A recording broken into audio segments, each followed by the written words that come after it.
What's up, people? This is Alexander, obviously. So, I got a question last night, and I think this will probably be applicable to many of you, or at least relevant in some fashion or another. Got a question last night. This gentleman expressed to me that he has lost about 60 pounds, approximately. He's unfatting himself, and he's been fairly consistent, and he's eating better and been training at the gym. But his weight loss is kind of stalled now. 60 pounds is pretty significant. That's a lot of body fat to lose. And he's kind of losing focus. He's losing his drive since he's not really sure where to go from here.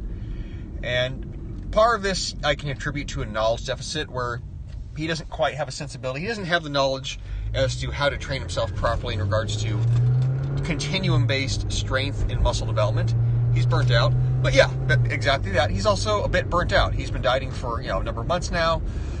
Okay, what am I aiming for? As I often say, what's the goal? What's the vision? How do I keep myself going? So let's call this the motivation game. And I know I've told some of you guys before, quite brutally, to go fuck yourselves when it comes to motivation. But having rethought this recently, and no, I'm not apologizing for telling you to go fuck yourself, but having rethought this recently, there is more to motivation than meets the initial superficial conscious eye. When you have the idea of motivation is that you are enthused, you are excited to do something, you want to do it. So not only do you want it in the sense of, I would be cool to be rich, but you actually are consciously, actively, subconsciously, you're doing the actions to get you towards that goal, to get you towards that purpose, and those actions have a degree of zest to them, if you want to say it that way. People that are motivated, they are driven. People are motivated, that they want it. You want it in a way that is satisfactory to you, and you enjoy the feeling of wanting it. There's a feeling attached to it. It's an emotional state. How can you keep that going? Can you keep that going? Now, the common trope, and I've said this myself, and I'm contradicting myself in saying this. I've said this myself, is that, motivation is bullshit, motivation isn't real, motivation runs out, and yes, motivation can run out in the sense that you're not always going to be excited for something. At the same time, though, as I thought about this more critically, people that do things consistently and are very disciplined doing them, they are in fact motivated much of the time, but even if they wouldn't quite characterize it that way. But it's a different form of motivation. They're motivated by a few things. They're motivated by the feedback of their results. They're motivated by the satisfaction of bringing the imagined future into existence. They're motivated by the ritual of doing it and knowing that it's improved with time. So, in fact, they are fairly motivated. They're not motivated in the sense where they're super excited in the way that you would be at the beginning of something when something is novel, but they are motivated in the sensibility that they have a degree of enjoyment, a degree of emotional fulfillment from what they're doing, and that recycles itself every time they do it, and that keeps them going. Because, speaking practically, you won't do something that you hate consistently. You won't. If you absolutely despise something and it is despicable to you and you cannot stand it, you're not going to keep doing it. Not unless you are absolutely forced to, in which case you will resent it and hate it even more than you already do. So, when we talk about ritualization, or we talk about systemizing, we talk about systems over goals, we talk about how do I stay motivated, or having a vision. A vision is a form of motivation. I said this earlier in the tweet.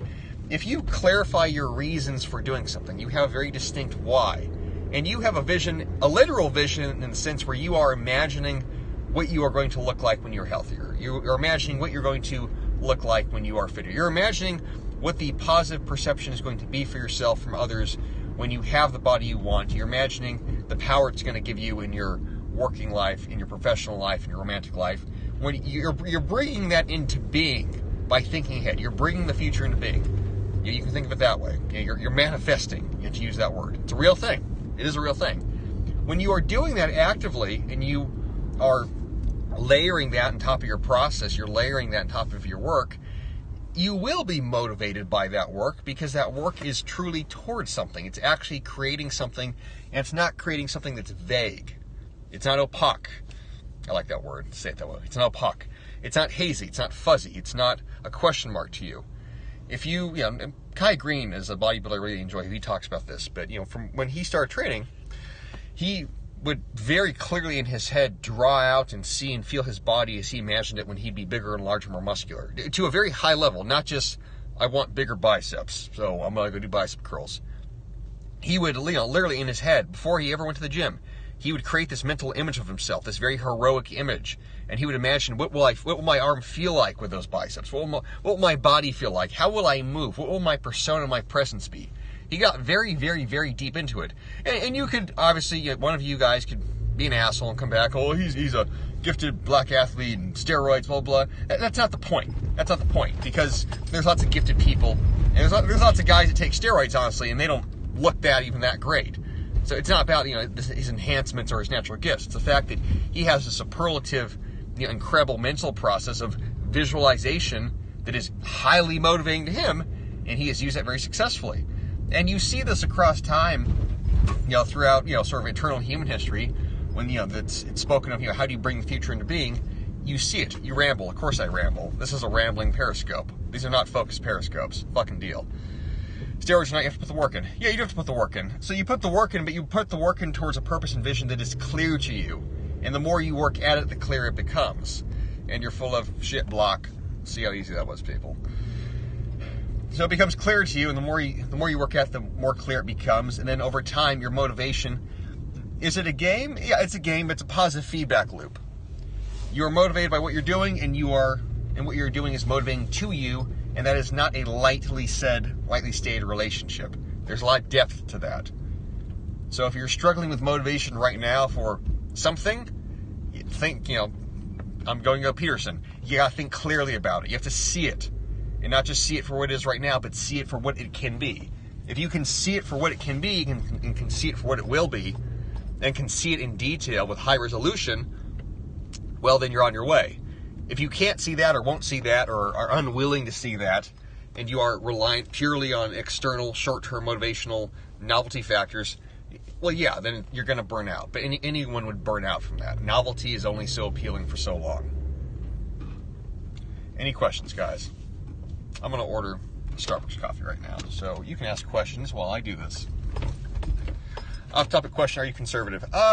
I would probably be characterized, most people, as being conservative-ish skewed within my views. So, yeah. The CBD oil I was looking at uses nanotechnology. That sounds absurd. Basically how you perceive the future. Exactly. Hey, what's the Starbucks we're going to get for you? Let me get a grande iced coffee, please. Yeah, any milk or sugar in there? No. Just 2 packets of Splenda. That'll be all. Nothing in, you said, sorry. 2 packets of Splenda? 2 Splenda, you got it. Thanks. Yeah, you said it correctly. You're motivated by what you do, and what you do motivates you. Best leg exercise. Qualify what you mean by best. There's multiple, there is no singular one exercise for legs. Your legs are able to ascend and descend, henceforth you're going to need, to do both of those movements, so you should be able to squat and able to deadlift, you could say that, but there's no exercise in the singular I would advise. Extra shot soy. Nope, no soy for me, guys. No soy for me. Hopefully none for you. Questions? Or are we just going to watch me drink a coffee as I drive the car?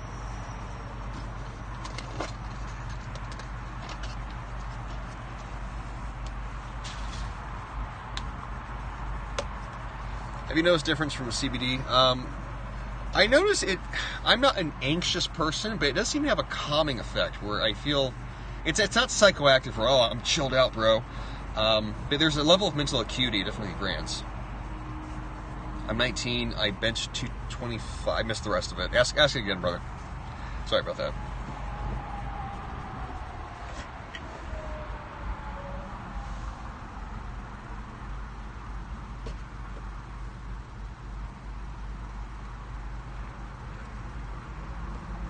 This is open Q&A time, people. You've got questions right now you just want to ask? Ask. Strangely satisfying to have one of my mentors yourself mention someone else used for mentorship like Kai Green. But I haven't started a podcast. I do have a podcast. I actually recorded the newest episode this morning, but I have not uploaded it. It will be uploaded, guys. It's on masculinity, actually. I lay on your chest. Okay. Well, I mean, if you're hot enough to. Weigh 153 and put up 225 for 3. How do you think doing realistically? That's awesome. That's a very excellent level of strength. 153. Yeah, you're getting close to the 1.5 mark for strength. That's very impressive. Just keep at it. Is all I would say. Keep at it, and don't injure yourself. Obviously, train intelligently, but that's a good level of strength, definitely.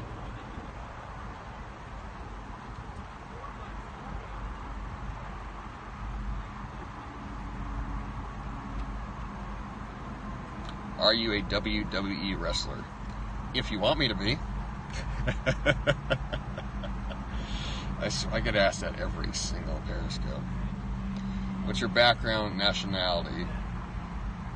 Dad's Mexican, mom's Ukrainian Jew.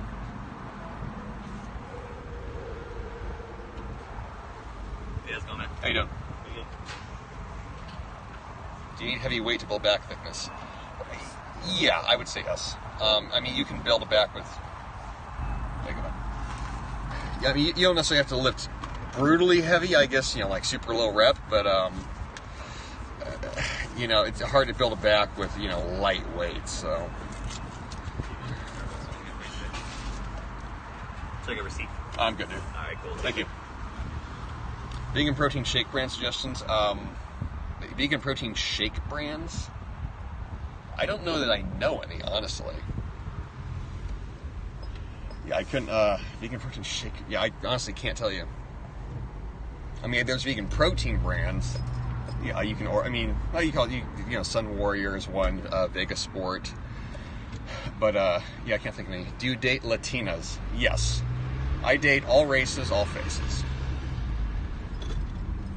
Aren't plastic straws illegal in Cali? No, they're not. Yeah, Vegas Sport. I like Vegas Sport.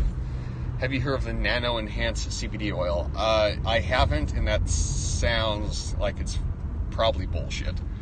Nanotechnology CBD oil. Yeah. I don't think I'd probably buy that. Have you had roadhead? No, I have not. I have never found that a wise decision. That'd be a really shitty way to die. A cool way to die, but not a good way to die. That'd be a ignoble way to die.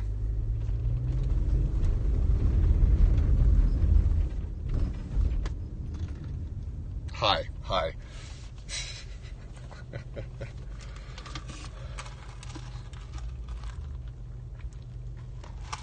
Have you read The Rational Male?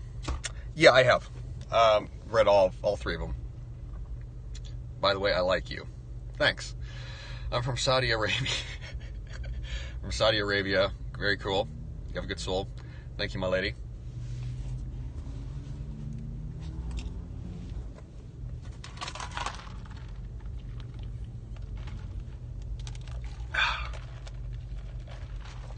Have you considered selling your own customized meal plans? No. There's legal factors that go along with that, in which you... there's legal complications that accompany doing that. And at the same time, the idea of I'm not a proponent of the idea of a meal plan as being a solution for people. I mean, they're useful, obviously, and there's definitely I have clients where I advise them. Here's what your nutrition is going to be, but like a ready-made meal plan, not my style. I'm not one for one-size-fits-all solutions for people.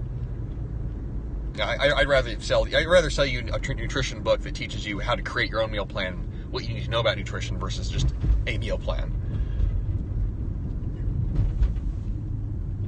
What advice would you tell your 20-year-old self? I wouldn't give myself any advice at 20. I mean, I've said that before in various mediums, but I don't listen to people very well at all. Still don't, in all honesty. The number of people whose opinion I take seriously is a very small circle of people. So the idea that me at 20 would listen to me now, I mean, maybe I would, but probably not. Yeah, actually, I thought about that when I was younger. Like, what if the older me showed up from the future and told me, do this, that? I mean, I suppose I would listen. I suppose. I'm currently traveling. What are your top 3 bodyweight exercises in your book? Top 3 bodyweight movements. I wouldn't narrow it down to 3. Bodyweight squats. That's the most basic one. Push-ups. Obviously, neither of those 2 require equipment. Next would be chin-ups, pull-ups, if you can do those. And then I love inverted rows, but those also require equipment. So yeah, if I had to give 2 actually, push-ups and squats. I mean, if you can do those, and do different variations of them, single leg squats. I mean, do lunges. There's alternates push-ups. Then okay, you can probably, you're not going to be yoked, but you can keep yourself reasonably fit, especially if you do a lot of them. So go with those 2.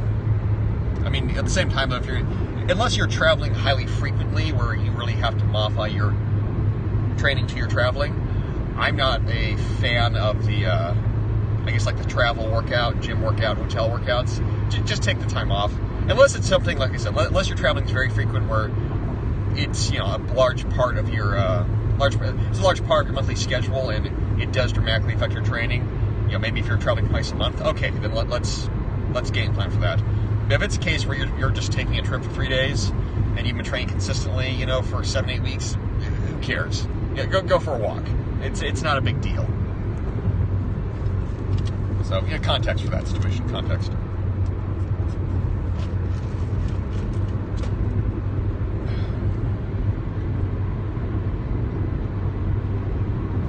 Anything else, guys?